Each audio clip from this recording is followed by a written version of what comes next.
welcome to Miss Ji Tiantong.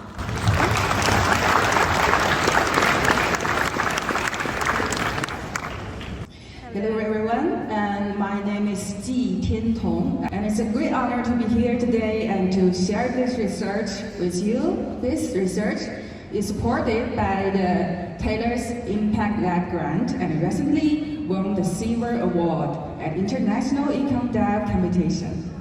So for today's talk, the title is Using the Ultimate Empathy Machine to Solve the Double Empathy Problem. First of all, allow me to introduce my team, me and my two supervisors. We're actually like a cross-disciplinary team, combining both science and art. My two supervisors, Professor Go Wei is from School of Computer Science, and Dr. Charles Sharman Naidu is from School of Design. And their perspective lab, the Digital Health and Medical Advancement Impact Lab and the Vortex XR Lab have provided tremendous support throughout my research. So very thank them, and also thank Taylor's University to provide such excellent facilities. And as for me, I'm from China, and I'm doing my PhD research here, and my research focuses on game design and virtual reality. And starting this year, we have been combining the resources of two labs, the Digital Health Lab and the Vortex XR Lab, to conduct a series of cross-disciplinary research on VR communication and autism inclusion. So why did we focus on this intersection? Because at the first glance, these two fields are like unrelated, right? But they actually share one common keyword, which is empathy. Empathy, 共情啊。So the ultimate empathy mission I mentioned, it actually refers to virtual reality. Because for a long time, virtual reality has been hailed by the industry as the empathy machine. And a lot of research trying to figure out whether we can use this new media to foster empathy among different groups. And on the other side, autistic individuals are actually often considered as a group of people that lacking in empathy, right? And recently research actually has introduced a new concept, which is called double empathy problem. I will explain it later. So next, I will introduce how we are using this VR empathy machine to solve this empathy problem about autism, okay? So first of all, what is autism? What is autism? When we think of autism, suddenly, all of these famous characters come into our head, right? There's Sheldon Cooper from the Big Bang Theory. We all know him, right? Do you know him? The very famous guy. He's a genius. He's a physics scholar, right? And we have Sam Gardner from Atypical, who's a good artist and growing up in a very loving family. And his parents and sister love him a lot, and he even has a girlfriend, a very lucky guy. And of course, we have Raymond Barbitt from Rain Man, with his incredible good memory and math skills. See, this is how autism is portrayed on screen. Like what? They're all genius, right? In different kind of fields, physics, art, mathematics. They are kind of socially awkward. They like to live in their own little world. But you know what? It's totally fine. It's okay. It's okay for being a weirdo when you're a genius, right?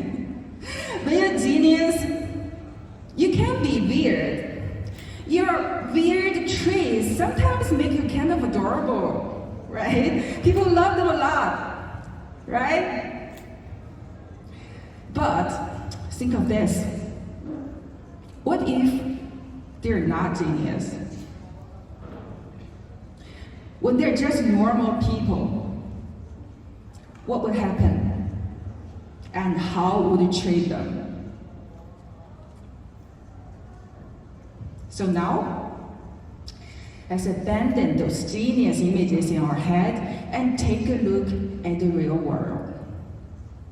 In real world, people like Sheldon, like Sam, a very limited part of the entire autism spectrum. Sheldon and Sam, they are what we call high functioning, and have those what we call scholarly traits, right? It's a very small part of autism. In reality, the most autistic individuals are low functioning, who are not able to live independently, who cannot understand social interaction, who brings a huge burden on their families and keeps facing social exclusion and school bullying. This is the reality. Okay? So, what exactly is autism?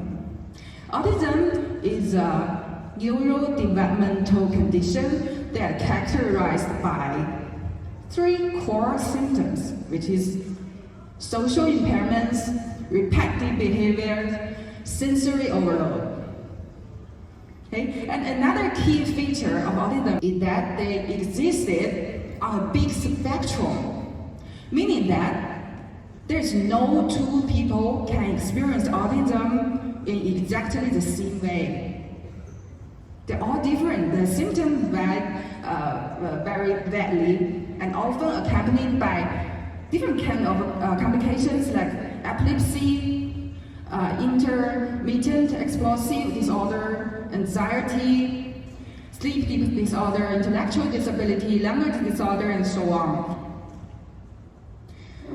So you see, autism is far from being a cool personality. It's torment countless individuals and their families. So you may ask, what is exactly the cause of autism? What happened to them? Sorry, we don't know. So far, we still don't fully understand.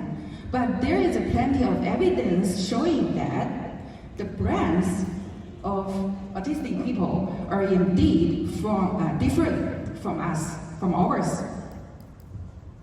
It's like what? It's like we are running different operating system.